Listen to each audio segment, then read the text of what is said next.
Esta noche vamos a estudiar Isaías 42, 18 al 43, 7. Yo le he titulado en base a uno de los pasajes que vamos a estar estudiando a este tema: no temas, porque yo te redimí, mío eres tú.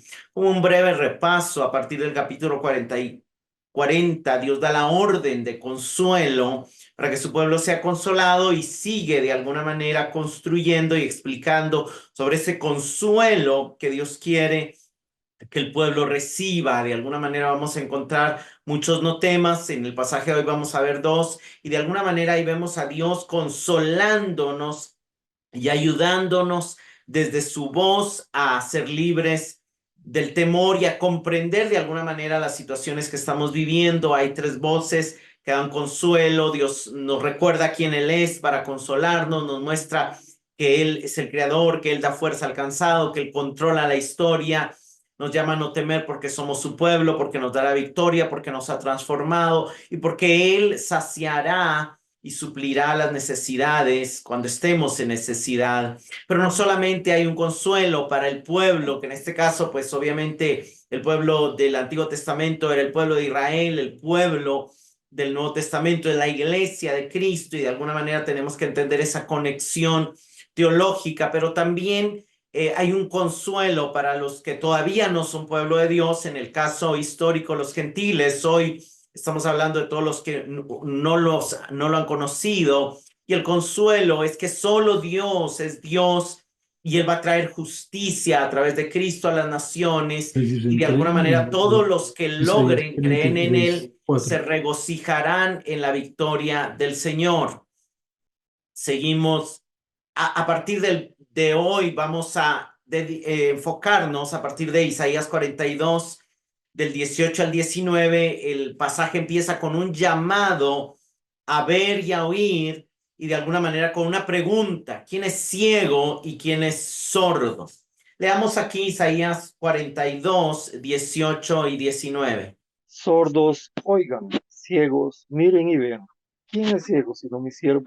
¿O tan sordo como el mensajero a quien envío? ¿Quién es tan ciego como el que está en paz conmigo? ¿O tan ciego como el siervo del Señor? Algo interesante en este pasaje es que es un llamado a los sordos y a los ciegos a ver y a oír. De alguna manera es algo interesante, porque como un sordo va a oír si está sordo, y como un ciego va a ver si no puede ver. Pero y de alguna manera la pregunta aquí es: ¿a quiénes se refiere el verso 18? En el contexto, en el inicio del capítulo 42, le está hablando a los gentiles, le está hablando a las naciones, y está diciendo que los va a guiar por un camino donde no habían conocido, y entendemos que esos ciegos de alguna manera son las naciones gentiles. De alguna manera aquí vemos una imagen donde podemos representar todas esas naciones, pero hay algo que las representa, y es que hay ceguera. Pablo lo identifica y lo expresa como su entendimiento. El entendimiento de todo el pueblo, de toda la gente del mundo, está entenebrecido por causa del enemigo, por causa de las mentiras de este sistema. Ahora, la manera interesante es que a ellos les hace una pregunta, y en medio de su sordera y su ceguera los invita a preguntarse algo como que de alguna manera, aunque ellos son ciegos, hay alguien que no debería de ser ciego y sin embargo también es ciego. Y la situación aquí es: les dice, ¿quién es ciego sino mi siervo, tan sordo como el mensajero que envío? ¿Quién es ciego como el que está en paz conmigo, tan ciego como el siervo del Señor? Ahora, ¿cuál es la referencia aquí? ¿A quién se está refiriendo? Aquí tenemos que ver el contexto, y en el contexto de Isaías 41, 8, Israel era el siervo, y de alguna manera le dice: pero tú, Israel, mi siervo. Aquí el verso 18, dirigido a los gentiles, es un anuncio de que los gentiles están ciegos. Ahora, lo interesante es que hay un siervo del Señor, hay un pueblo, hay algunos que son suyos que lastimosamente también están ciegos. Y la ceguera de Israel se enfatiza tres veces. Vemos que dice ciego, ciego y tan ciego. Es algo interesante porque la ceguera es una figura de la necesidad espiritual. Y algo importantísimo en este pasaje es que Israel que tiene un llamado de Dios para ser real sacerdocio, para ser un pueblo escogido, para ser luz a las naciones, no tiene la capacidad de ver. Entonces, ¿cómo va a guiar a los gentiles a ver lo que ni él mismo puede ver? Israel es mostrado aquí con 4 términos: mi siervo, mi mensajero, el que está en paz conmigo y el siervo del Señor. Las primeras 2 hablan de la responsabilidad. Israel tiene una responsabilidad delante de Dios de ser luz ante las naciones. Israel tiene una responsabilidad delante de Dios de ser un mensajero, pero lo malo es que ese mensajero está sordo. ¿Cómo puede un mensajero llevar un mensaje si está sordo, si no puede escucharlo? Y eso es lo que está pasando con el pueblo de Israel. Israel tiene privilegios, está en paz conmigo. De alguna manera aquí está haciendo referencia a que está en un pacto con Dios, disfruta del bienestar de tener la revelación, disfruta de haber sido reconciliado con Dios a través del Cordero Pascual, a través del sistema sacrificial, y sin embargo no lo ve, no se da cuenta de esa realidad. Es llamado a ser siervo del Señor, es un privilegio el poder servir al Señor, y sin embargo está ciego a esa realidad. De alguna manera está mostrando la necesidad que hay en el mundo gentil, pero la necesidad que también hay en el pueblo de Dios. Sigamos leyendo aquí Isaías 42, 20 al 22. Tú has visto muchas cosas, pero no las observas. Los oídos están abiertos, pero nadie oye. El Señor se agradó por causa de su justicia en hacer la ley grande y gloriosa, pero este es un pueblo saqueado y despojado. Todos están atrapados en cuevas o escondidos en prisiones. Se han convertido en presas sin que nadie los libre y en despojos sin que nadie diga, devuélvelos. Vemos que aquí Dios se dirige a Israel y le dice: has visto muchas cosas. Dios le ha mostrado muchas cosas a Israel. De alguna manera en toda la historia Israel ha visto la mano de Dios, pero no se ha detenido a observarlas. Está como este muchacho perdido en imaginaciones, en sueños, pero no está viendo lo que está delante de sus ojos, no está oyendo. Dios ha abierto sus oídos al darles la ley, al darles el conocimiento de Dios, al darles la revelación, pero aún así no le ponen atención, no la están oyendo, no están oyendo a Dios hablar a través de su palabra, a través de los profetas que él ha enviado. Nosotros sabemos en la historia de Israel que Dios envió profetas y no los oyeron. El Señor se agradó por causa de su justicia en hacer la ley grande y gloriosa, en darles a conocer la ley, en revelarles la ley, en darles mandamientos, en hacer un pacto con Él, en mostrarles lo que Él ama, lo que a Él le agrada, el camino de la bendición. Pero ¿qué pasó? El pueblo la ignoró y terminó saqueado y despojado, atrapados en cuevas, escondidos en prisiones. Es interesante porque lo que está diciendo estos pasajes es que Dios le ha permitido a Israel ver muchas cosas y a su pueblo, pero no las observan. Dios ha abierto sus oídos, pero no oyes. El Señor se agradó en dar a conocer a través de la ley lo que Él ama, su carácter justo. Quería mostrar a través de Israel la hermosura de su camino, para que así las naciones fueran liberadas de su ceguera al ver cómo Israel estaba teniendo luz. Pero Israel, en lugar de obedecer, se rebeló ante el Señor. Y en lugar de elegir la vida, eligió la maldición. Terminaron desobedeciendo la ley. Y es interesantísimo porque si vemos el contexto del pasaje, ellos no han reconocido la disciplina divina ni han aprendido de sus experiencias. Han estado sucediendo cosas que ellos, cada vez que viene una pérdida en batalla, cada vez que viene hambre, cada vez que viene tribulación, deberían de recordar la ley, deberían de recordar que si desobedeces estos mandamientos que yo te doy hoy, vendrá hambre, tus enemigos prevalecerán sobre ti. Y eso debería hacerlos reflexionar y hacerlos volver a que si obedeces y guardas los mandamientos, yo te daré victoria sobre tus enemigos, te daré multiplicación, te daré paz. Entonces eso deberían ellos estar reflexionando. Seguramente si estas situaciones negativas están pasando es porque estamos desobedeciendo, pero no lo están haciendo. El pueblo se ha quedado escondido, se ha quedado atrapado, teniendo la posibilidad de ser libre. Nadie se levanta para librar y nadie se levanta para reclamar la libertad a la que tienen acceso como pueblo de Dios. Y esto debería hacernos reflexionar, porque a veces ya tenemos una libertad para disfrutar y nos quedamos atrapados en esclavitud al pecado, en imaginaciones, en sueños. Por eso hay un pasaje donde Pablo dice, ya es hora de que despertemos del sueño, ya es hora de que salgamos de las imaginaciones. Están pasando calamidad, han estado pasando en lucha con Asiria, viene el exilio a Babilonia y no se dan cuenta que su calamidad es obra de Dios, enviada como consecuencia de su desobediencia, con el propósito de que se vuelvan a Él. No se han vuelto a los caminos de Dios ni han aprendido obediencia. Es exactamente lo que vimos en Isaías 5, en el canto del amado y su viña. Usted puede revisar todo el pasaje después de aún el estudio que dimos, pero leamos solamente Isaías 5, 4 y 7. ¿Qué más se puede hacer por mi viña que yo no haya hecho en ella? ¿Por qué cuando esperaba que produjera uvas buenas, produjo uvas silvestres? Ciertamente la viña del Señor de los ejércitos es la casa de Israel, y los hombres de Judá su plantío delicioso. Él esperaba equidad, pero hubo derramamiento de sangre, justicia, pero hubo clamor.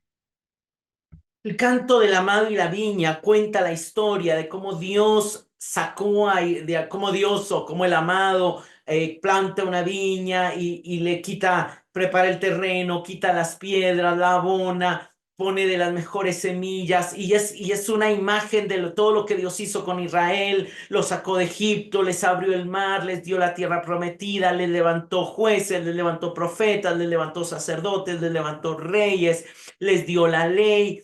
De alguna manera Dios hizo todo para que Israel fuera santo, para que Israel diera frutos buenos, para que Israel fuera un pueblo ejemplo para todos los demás pueblos de la tierra. ¿Y qué pasó cuando la viña dio fruto? Las uvas no eran dulces, estaban agrias, estaban podridas, estaban amargas. ¿Qué pasó? ¿Qué esperaba Dios de Israel? Que hubiera justicia, que hubiera equidad, que hubiera derecho, que fueran una imagen de Dios. Pero al contrario, hubo idolatría, hubo injusticia, hubo derramamiento de sangre, hubo opresión al pobre. Las leyes de Israel estaban diseñadas para que no hubiera pobreza, para que no hubiera esclavitud, pero no sucedió así.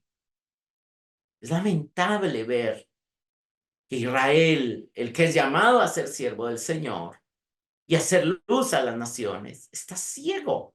No está dando el fruto que Dios espera de él. No está aprendiendo, no está observando, no está oyendo a Dios. Es algo serio esto. Sigamos, Isaías 42, 23 al 25. ¿Quién de ustedes prestará oído a esto? ¿Quién pondrá atención y escuchará en el futuro? ¿Quién entregó a Jacob al despojo y a Israel a los saqueadores? ¿No fue el Señor contra quien pecamos? En sus caminos no quisimos andar, ni obedecimos su ley. Por eso derramó sobre él el ardor de su ira y la violencia de la batalla. Le prendió fuego por todos lados, pero él no se dio cuenta. Lo consumió, pero él no hizo caso. La pregunta no debe ser por qué, la pregunta debe ser quién del pueblo de Dios prestará oído a lo que Dios está hablando. ¿Quién del pueblo de Dios prestará atención y escuchará lo que Dios quiere hacer en el futuro? Lo primero que tienen que preguntarse es, ¿quién es el que está detrás de la derrota que ha tenido Israel, del exilio? Aquí vemos una imagen de cuando los babilonios arrasaron Jerusalén y quemaron la ciudad, quemaron el templo, saquearon la ciudad. ¿Quién lo permitió? ¿Quién entregó? ¿Quién sacó su gloria al templo para que Jerusalén fuera destruida? Fue Dios mismo. ¿Por qué? Por nuestros pecados, por el pecado de su pueblo, porque ellos no quisieron andar en sus caminos ni obedecieron su ley. Por eso Dios derramó sobre Israel el ardor de su ira y la violencia de la batalla. Dios, a través de Babilonia, le prendió fuego a Israel por todos lados. Pero Israel aún así no está aprendiendo la lección. Dios está consumiendo a Israel, pero aún así no quieren hacerle caso a Dios. La pregunta es, ¿quién le pondrá atención a Dios? ¿Quién?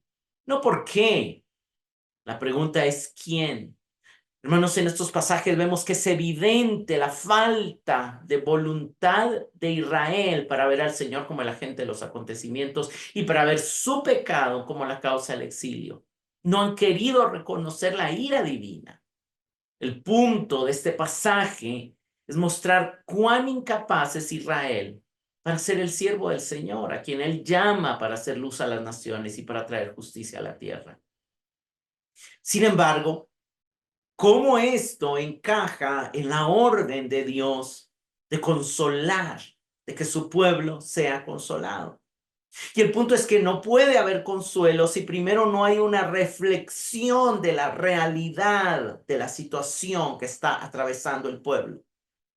Primero es necesario que Israel vea su ceguera, vea su sordera, vea su falta de atención, vea su falta de aprendizaje y vea su incapacidad. Pero sí, Dios tiene consuelo para su pueblo. Y sigue diciendo, gracias a Dios no se termina en el capítulo 42. Gracias a Dios no es la última palabra. La ceguera y la sordera de su pueblo. Hay un Dios pendiente de su pueblo. Y veamos la relación de cómo el Señor le habla a su pueblo, a pesar de que no ha querido aprender. Veamos Isaías 43:1. Mas ahora, así dice el Señor tu Creador, oh Jacob, y el que te formó, oh Israel, no temas, porque yo te he redimido, te he llamado por tu nombre, mío eres tú. Mire qué maravilloso, más ahora, pero ahora pues, cualquiera de las versiones, pero el punto es el pero, el más. El ahora marcan un claro contraste. Sí, he derramado mi ira. Sí, he activado la ley. Sí, has elegido la desobediencia. Las maldiciones han venido. Pero, yo te creé. Yo te formé. Yo te redimí. Yo te llamé. Tú eres mío. Es maravilloso. Como incluso en la ira de Dios, como incluso en el enojo de Dios, por la desobediencia, la sordera y la ceguera de su pueblo, su amor permanece. Es evidente que aquí las palabras que Dios está hablando muestran su amor y muestran su relación con Él. Israel es ciego, Israel es sordo, Israel no pone atención, Israel no aprende. Pero gracias a Dios, no se trata solo de Israel esta historia. Gracias a Dios no se trata solo del pueblo de Israel esta historia. Esta historia se trata del Dios de su pueblo. Y ese Dios tiene un compromiso con su pueblo, el cual es Israel y el cual somos nosotros. Y se presenta quién es Él para su pueblo. En primer lugar, es tú. Yo soy tu creador. Señor es nuestro creador. Él nos hizo y no nosotros a nosotros mismos. Pero luego dice, Él es el que te formó, y de alguna manera ahí hay dos palabras en el hebreo que aparecen en Génesis 1 y 2, cuando aparece la palabra Dios creó los cielos y la tierra. El hebreo es bará, crear de la nada, crear ex nihilo, o sea, crear de lo que no hay. Pero hay otra palabra, yazar, formó. Y cuando Génesis 2 nos muestra al primer hombre, dice que Dios no lo creó solamente, sino que lo formó del polvo de la tierra, y refleja ese trabajo del alfarero de tomar el barro y darle forma. Y de alguna manera Dios con nosotros primero nos creó, obviamente, de la nada, pero también acercó sus manos a nosotros y nos empezó a dar forma a través de la palabra, a través de los procesos, a través de su presencia, a través de su voz, a través de la iglesia, a través de los hermanos. El Señor está siendo nuestro alfarero y nos está dando forma. Él nos ha formado, y como creador y como alfarero nos dice, no temas, porque yo te he redimido. Y obviamente la palabra redentor es el que suple las necesidades de su pariente más cercano. La palabra redentor, obviamente, aunque se asocia al perdón de pecados, tiene más que ver con que yo me encargo de ti, yo me encargo de suplir tus necesidades, como Booz de Ruth. De alguna manera fue su redentor, como Dios de su pueblo. Redentor es ver su necesidad y decir, yo me encargo de suplir tus necesidades. Pero no solamente es el creador, no solamente es el alfarero, no solamente es el redentor, sino te he llamado por tu nombre, mío eres tú. Y vemos Dios dándole una identidad a su pueblo. El pueblo está sordo, el pueblo está ciego, el pueblo no está poniendo atención. Pero Dios dice, no he acabado contigo. Y quiero recordarte que yo te crié, que yo te formé, que yo te he redimido y que yo te llamo por tu nombre. Yo te doy identidad y te doy pertenencia. Tú eres mío. Tú eres mío. Sí, aunque te he entregado al despojo, aunque te he entregado a tus enemigos, aunque he permitido el exilio, sigues siendo mío. Y eso es maravilloso porque vemos cómo la ira de Dios no contradice su amor, sino que al contrario lo complementa. La ira de Dios se conecta con su amor. Dios, el Padre, corrige al Hijo que ama. Y eso es lo que está pasando con Israel. Por amor lo está disciplinando. Y de alguna manera tenemos que vernos a nosotros cuando la disciplina de Dios viene. Es su amor, es la evidencia de que somos suyos, de que Él está comprometido con nosotros, de que Él nos ha dado identidad. Sigamos aquí, Isaías 43:2. Cuando pases por las aguas, yo estaré contigo, y por los ríos no te cubrirán. Es interesante porque lo primero que le dice es, vas a pasar por las aguas. Ese cuándo significa que se va a dar en algún momento. Y básicamente lo que está diciendo es, vas a pasar por las aguas, pero yo estaré contigo. Y si por los ríos, no te cubrirán, no te anegarán, no te ahogarán. Ahora, ¿qué significa aquí las aguas y los ríos? En el contexto específico del profeta Isaías, vemos que Dios había anunciado la invasión a Siria, esta guerra donde el pueblo de Israel del norte fue eliminado y donde Ezequías estuvo a punto de sucumbir y donde Dios salió defendiéndolos y estuvieron casi a punto de ahogarse, pero el ángel mató a 185,000 a Siria. De alguna manera Dios había anunciado esta invasión a Siria como un río. Había dicho en Isaías 8, del 7 al 8, que el Señor traería sobre su pueblo aguas impetuosas y abundantes de Éufrates, es decir, el rey de Asiria con toda su gloria saldrá de sus cauces, pasará por sus riberas, fluirá en ímpetu contra Judá, inundará y seguirá adelante hasta el cuello llegará y la extensión de sus alas llenará la anchura de la tierra de Manuel. Ahora, para nosotros, ¿qué significa eso? Asiria representa a los opresores. Asiria representa el mundo que oprime, que explota, que trata de destruir a través de la opresión y de la explotación al pueblo de Dios. Vamos a pasar por las aguas, vamos a pasar por situaciones donde el mundo va a querer oprimirnos, donde el mundo va a querer anegar nuestra fe, pero hay una promesa. Yo estaré contigo, yo estaré contigo. Hermanos, el Evangelio no niega que vamos a ser atacados, ser perseguidos, ser oprimidos, que no van a venir pruebas, que no van a venir enfermedades. No. Al contrario, el Señor lo está anunciando. Vamos a pasar por aguas, pero Él estará con nosotros y esas aguas no nos cubrirán. La segunda parte dice, cuando pases por el fuego, no te quemarás, ni la llama te abrazará o arderá en ti. Y de alguna manera esto hace referencia precisamente a la destrucción de Babilonia, a la imagen que vimos anteriormente. Dios mismo, a través de los babilonios, habíamos leído ya en el 42:25, le prendió fuego a Jerusalén por todos lados. Pero él no se dio cuenta, la consumió, pero él no hizo caso. Y de alguna manera, el estar bajo el ataque babilónico representa también el ser atacados por el orgullo del mundo, representa también el ser conquistados el ser exiliados, aquellas situaciones que vienen y nos sacan del reposo, tratan de romper nuestra comunión con Dios, tratan de romper nuestra unidad familiar, tratan de romper nuestra paz. De alguna manera el exilio representa esas cosas que nos hacen salir del lugar, de la zona de confort, por así decirlo, ¿verdad?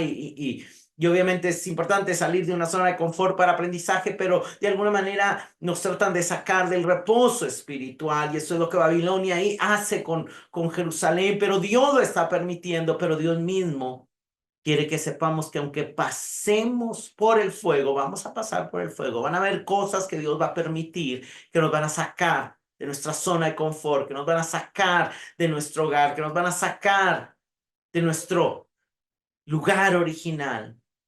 Pero hay una promesa: no te quemarás, ni la llama te abrazará. Es algo maravilloso. Esto lo vemos, que lo vivieron los amigos de Daniel en Babilonia también. Y obviamente Babilonia, ese mundo gobernado por el orgullo, por la búsqueda de reconocimiento, de alguna manera va a tratar de alejarnos de Dios, pero no va a poder.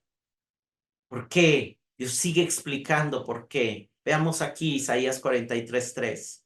Que yo soy el Señor tu Dios, el Santo de Israel, tu Salvador. He dado a Egipto por tu rescate, a Cus y a Seba en lugar tuyo. Vean qué maravilloso. El Señor está diciendo: porque yo soy tu Salvador. Y luego hace referencia a lo que Él ha hecho en el pasado por ellos. Hermanos, cuando el Señor inicia diciendo: porque yo soy el Señor tu Dios, inmediatamente tiene que venir a su mente los 10 mandamientos, y cómo Él inicia los 10 mandamientos en Éxodo 22 diciendo: yo soy el Señor tu Dios que te saqué en pasado de la tierra de Egipto, de casa de servidumbre. Ya Dios había sacado a Israel de Egipto, ya Dios nos sacó de una vida sin esperanza, de una vida sin Dios. Ya tenemos una relación con Dios. Hay algo que Dios ha hecho en el pasado. Él derrotó a Egipto, figura del enemigo, figura del pecado. Cus y Seba son lugares del extremo sur de Egipto, y de alguna manera son términos que Egipto, Cus y Seba es lo mismo, y que se ponen para darle, digamos, esa rima o a la estrofa, a darle esa composición poética en lugar de poema. Pero ya hubo una salvación que Dios efectuó de Egipto. Yo soy el Señor tu Dios, el Santo de Israel. ¿Por qué se llama el Santo de Israel? Porque su santidad se manifestó en ira contra Egipto y se está manifestando en ira contra ellos en la invasión asiria y la invasión babilónica. Pero no solamente es el Santo, también es tu Salvador, también es nuestro Salvador. Él sigue siendo fiel al pacto. Y así como los salvó de Egipto, los ha salvado de Asiria y los está salvando de Babilonia. Y Él nos sigue salvando de muchas situaciones. Él nos sigue salvando de la opresión, nos sigue salvando de la pobreza, nos sigue salvando de la muerte, nos sigue salvando de la enfermedad.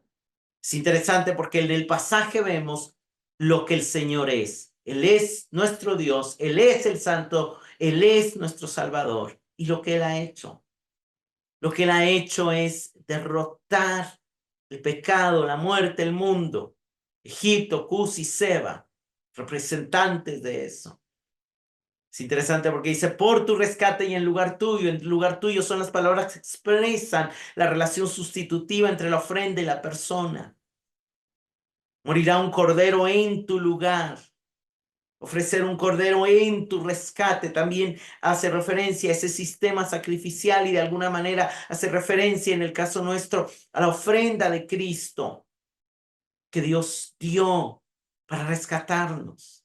Sigamos. Ya que eres precioso a mis ojos, digno de honra, y yo te amo, entregaré a otros hombres en lugar tuyo y a otros pueblos por tu vida. Vean el verso 4.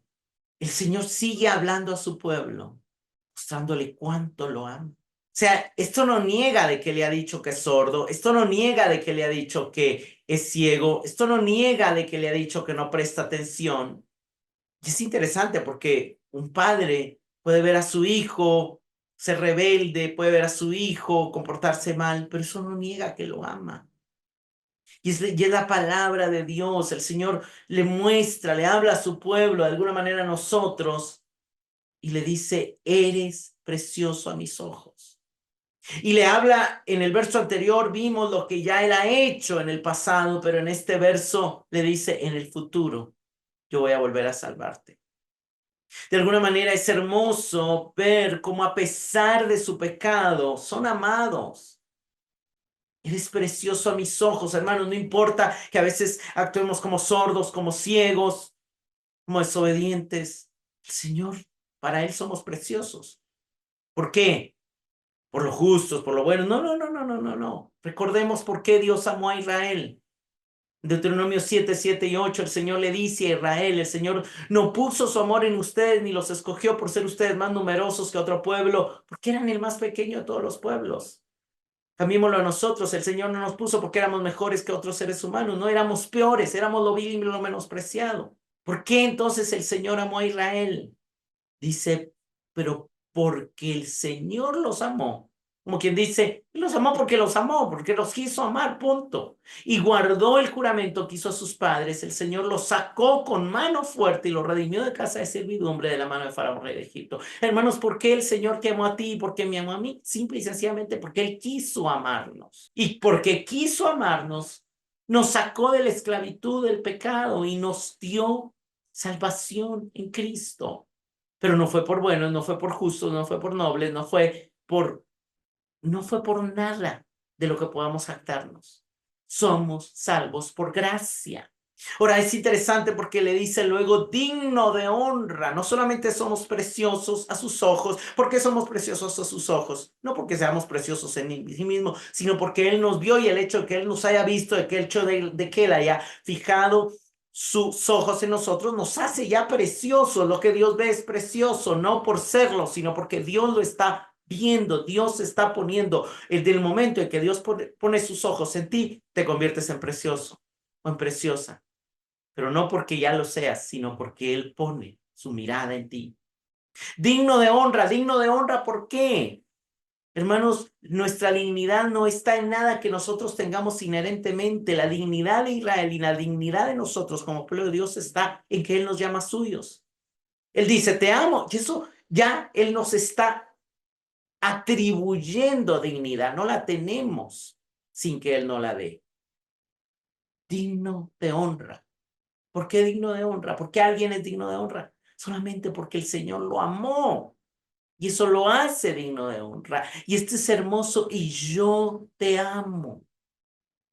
Dios te ama. Dios te ama. Es una verdad que no podemos disminuir. Es una verdad que no tenemos que menospreciar. El amor del Señor es lo más valioso que tenemos.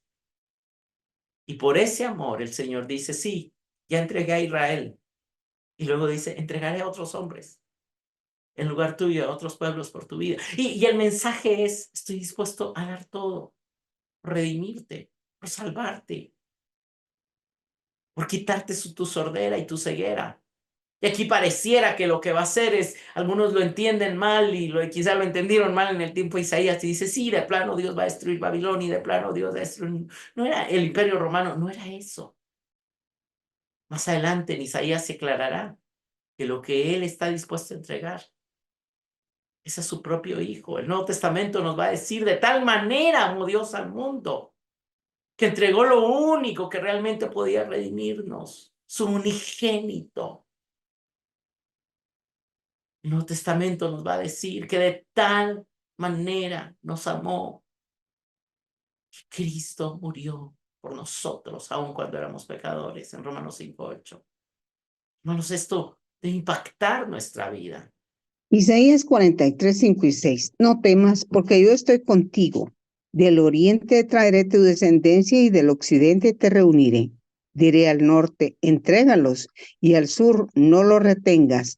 Trae a mis hijos desde lejos y a mis hijas desde los confines de la tierra. Es maravilloso ver cómo el Señor está anunciando aquí un segundo éxodo. Ya los sacó de Egipto, ahora están siendo exiliados, están siendo llevados por los babilonios, por los asirios, las 10 tribus perdidas, al norte, al sur, al este, al oeste, pero del oriente, del occidente, del norte y del sur, Dios los reunirá. Y hay un no temas, porque yo estoy contigo.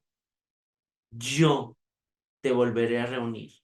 Y algo hermoso, son mis hijos, tengo una relación con ustedes, son mis hijos y son mis hijas. Y aunque sí, por desobediencia les haya tocado estar lejos de casa, volverán a casa, volverán a casa, al lugar de reposo, al lugar de descanso, al lugar de abundancia. Hermanos, te reuniré, de alguna manera el Nuevo Testamento lo explica también. Y en Mateo 24, cuando Jesús habla y le dicen, ¿cómo será el fin? ¿Cómo será la restauración de Israel y todo? Él explica cuándo esta profecía de Isaías se va a cumplir, ese futuro, ese segundo éxodo. Y dice que en el cielo aparecerá la señal del Hijo del Hombre y todas las tribus de la tierra harán duelo y verán al Hijo del Hombre que viene sobre las nubes del cielo con poder y gran gloria. Y él enviará a sus ángeles con una gran trompeta y reunirán a sus escogidos, que ahí ya sabemos que no se trata solo de Israel, a sus escogidos de los cuatro vientos de la tierra, del norte, del sur, del oriente y del occidente, de un extremo de los cielos hasta el otro. Hermanos, habrá un segundo éxodo y estamos en espera de eso.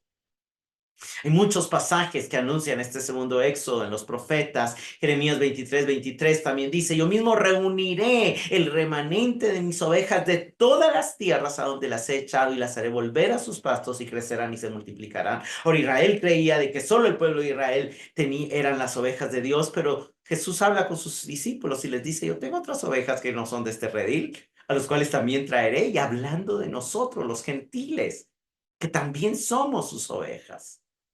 Ezequiel 39, 27 y 28, también vemos la profecía a través de Ezequiel y dice, cuando yo los traiga de los pueblos y los reúna de las tierras de sus enemigos, seré santificado ante ellos, ante los ojos de muchas naciones. No está hablando solo de Israel, sino de muchas naciones. Entonces sabrán que yo soy el Señor su Dios, porque los hice ir al cautiverio entre las naciones y después los reuní de nuevo en su propia tierra sin dejar allá ninguno de ellos. Hay un nuevo éxodo, hay una reunión con el Señor que esperamos.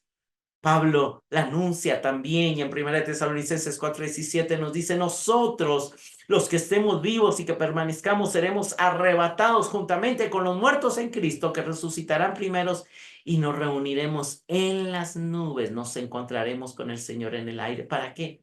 Para estar para siempre con el Señor. La mayor evidencia de su amor, la mayor redención se completará en ese momento, cuando nos encontremos con el Señor en el aire y nos quedemos con Él para siempre. Hablando del mismo evento en 2 Tesalonicenses 2:1, Pablo dice, con respecto a la venida de nuestro Señor Jesucristo y a nuestra reunión con Él, usted está haciendo eco de las palabras del profeta Isaías en Isaías 43:7, de las palabras de Jeremías en 23:23 y de Ezequiel en Ezequiel 39:27-28. Dios había estado anunciando que iba a reunir su pueblo y en el Nuevo Testamento se nos aclara que esa reunión se dará en su segunda venida. Es impresionante, hermanos. Ahora veamos este pasaje en el verso 1. Hay una relación entre el verso 1 y el verso 7. En el verso 1 le dice, yo soy tu creador, yo soy el que te formó, te he llamado por tu nombre, mío eres tú. En el verso 1 Dios está mostrando que creó, formó, llamó a su pueblo, le dio identidad, pero veamos en el verso 7, vuelve a repetir esa relación cercana con su pueblo. A todo el que es llamado por mi nombre, a quien he creado para mi gloria, a quien he formado y a quien he hecho. Y de alguna manera hay una construcción a través del poema. El poema empieza la relación de Dios con su pueblo y termina en la relación de Dios con su pueblo. Y en medio de esa relación de Dios con su pueblo está lo que Él ha hecho en el pasado y lo que Él está dispuesto a entregar para hacer por Él en el futuro y lo que va a pasar en el futuro, nuestra reunión con Él. En el verso 7, el pueblo es llamado, creado, formado y hecho. El llamado se refiere, hermanos, a la elección y salvación que obtenemos en Cristo. El creado se va mostrando que es para un propósito, su gloria. Hermanos, y eso nos empieza a aclarar el hecho de que fuimos creados para su gloria. A quien he formado, y eso habla de los procesos que Dios está trayendo, el agua, el fuego, Dios nos permite para formarnos. ¿Qué dice el Nuevo Testamento? Hasta que todos lleguemos a ser conformados a la imagen del Hijo. ¿Y cómo vamos a terminar? Como algo que Dios ha hecho, como obra terminada. Lo que Él empezó, lo va a terminar. Eso es de mucho consuelo, es parte del mismo mensaje de consuelo. Hermanos, este pasaje se cumple en Cristo y nos habla a nosotros, no solo a Israel. Nosotros éramos ciegos y sordos, que no veíamos a Dios, ni lo oíamos detrás de sus obras. Pero cuando Cristo vino, Él vino a hacer que los ciegos vieran, que los cojos andaran, que los leprosos fueran limpiados, que los sordos oyeran. Nosotros podemos hacer nuestras las palabras del ciego en Juan 9. Una cosa sé, que habiendo yo sido ciego, porque no veía a Dios, ahora veo. Hermanos, el evangelio de Cristo es el cumplimiento también de lo que Isaías había profetizado en el 29, 18 y 29, cuando dijo en aquel tiempo, ¿qué tiempo? El tiempo en que estamos viviendo ahora, el tiempo de la gracia, el tiempo en que el Espíritu Santo ha sido derramado. En aquel tiempo los sordos oirán las palabras del libro. Nosotros llegamos a la iglesia cada domingo y oímos a través del predicador las palabras del libro, nos conectamos a conexiones como estas y oímos las palabras del libro. Oímos a Dios a través de su palabra. Los ojos de los ciegos verán en medio de la oscuridad y las tinieblas. Todavía vivimos en un mundo de oscuridad y tinieblas, pero ya vemos a Dios actuar, ya vemos a Dios obrar, ya vemos a Dios manifestar su amor y su bondad a nosotros. Entonces los humildes crecerán en alegría en Jehová y aún los más pobres de los hombres se gozarán en el Santo de Israel. Ya podemos alegrarnos en su salvación.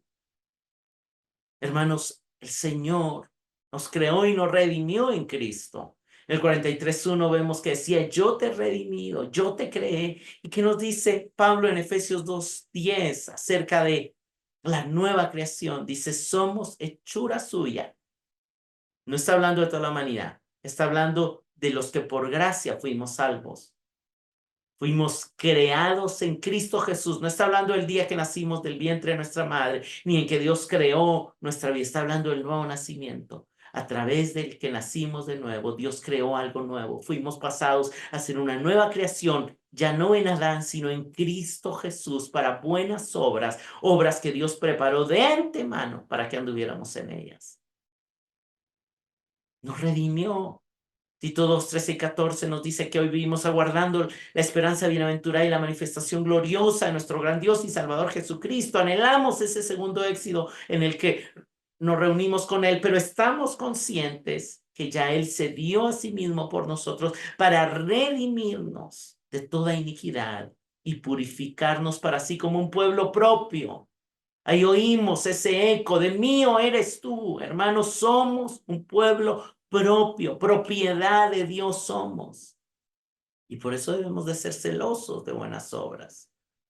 Ya el Señor ha ido quitando, está quitando la sordera y la ceguera en nosotros. Como para Israel, también el agua y el fuego vendrán. Cuando Jesús habla del que oye sus palabras en el Sermón del Monte, dice que el que oye sus palabras y las hace, la comparará a un hombre prudente que edificó su casa sobre la roca. En esta vida va a venir lluvia, van a venir ríos, va a venir agua, van a soplar vientos, van a golpear contra nuestra casa. Pero si estamos caminando en obediencia a Cristo, las aguas no nos ahogarán. También vendrá fuego. Fuego de tribulación, fuego el día del juicio, la cobra de cada uno será manifiesta, porque el día la declarará, pues por el fuego será revelada o probada la obra de cada uno, el fuego la probará. Si permaneciere, recibirá recompensa. Y si se quemare, sufrirá pérdida, pero será salvo, así como por fuego. El fuego me dirá que tanta recompensa vamos a obtener, pero no nos quemará.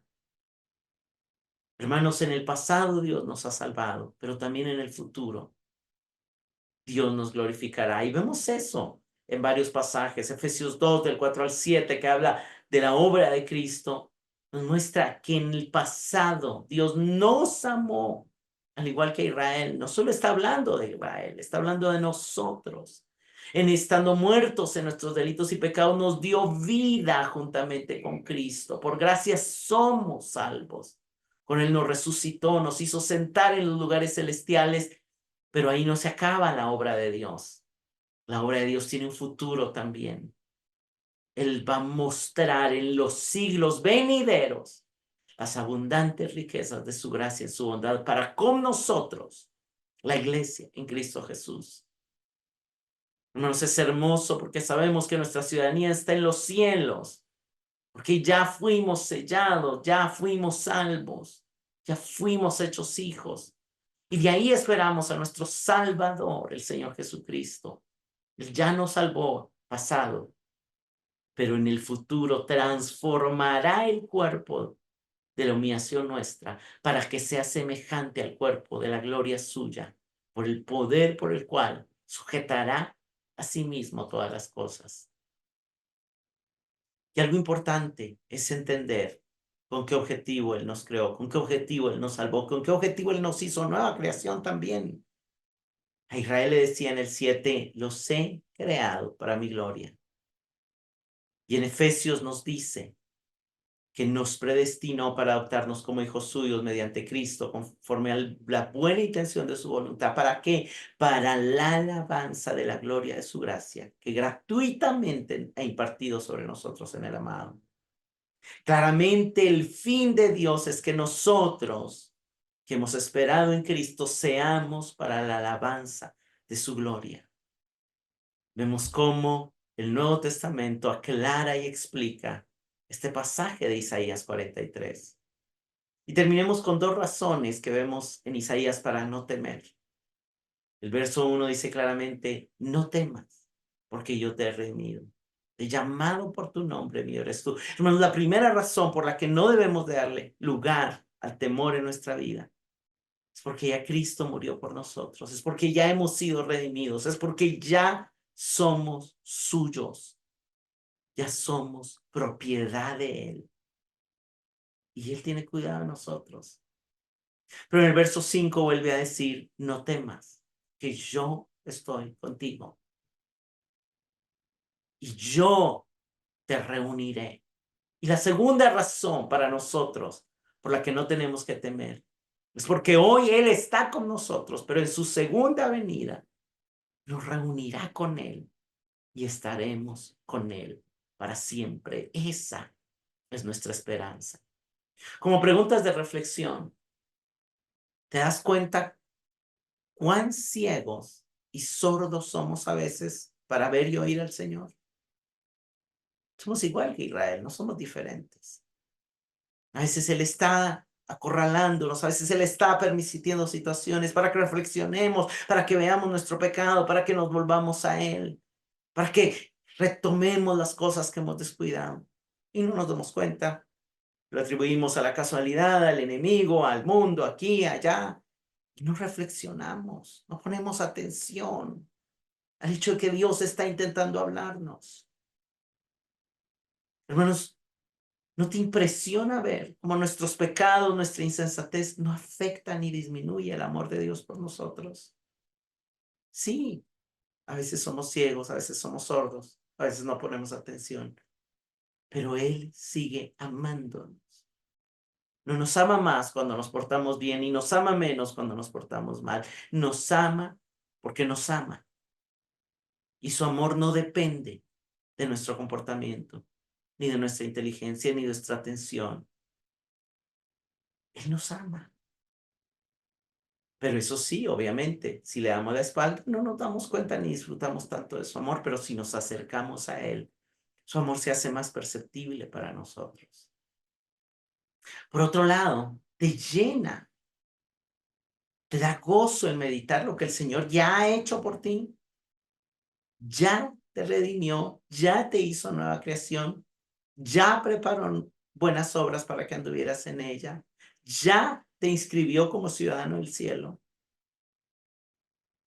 Pero aparte de eso, te emociona pensar el momento en que sucederá ese segundo, nuevo y mayor éxodo, en que seremos sacados de la tierra, desde todos los confines de la tierra, algunos de la China, otros del África, otros de Norteamérica, otros de Sudamérica, otros de aquí de Centroamérica, de México. Y desde todos los confines de la tierra seremos levantados para reunirnos con Él en el aire. No importa si ya habremos muerto de la misma tumba. Y nos reuniremos con aquellos que nos han precedido en la fe. Y con creyentes que hoy no vemos. Con algunos de quienes hemos leído. Con algunos de quienes hemos aprendido y ya están en la presencia del Señor. Va a ser hermoso ese momento. Y debemos de gozarnos desde ya, porque sí sucederá y será glorioso. Señor, gracias. Gracias por permitirnos oír tu voz diciéndonos, no temas. Gracias por darnos la confianza y la seguridad de que a pesar de nuestra sordera, ceguera y torpeza, nos amas y nos has redimido. Pero gracias, Señor, también, porque aunque pasemos por aguas y aunque pasemos por fuego, no seremos ahogados ni seremos quemados. Gracias, Señor, por el momento en que nos reunirás contigo en las nubes, en el aire, con todo tu pueblo. Anhelamos expectantes ese día. Gracias, Señor, porque tuyo es el reino, el poder y la gloria por los siglos de los siglos. Amén.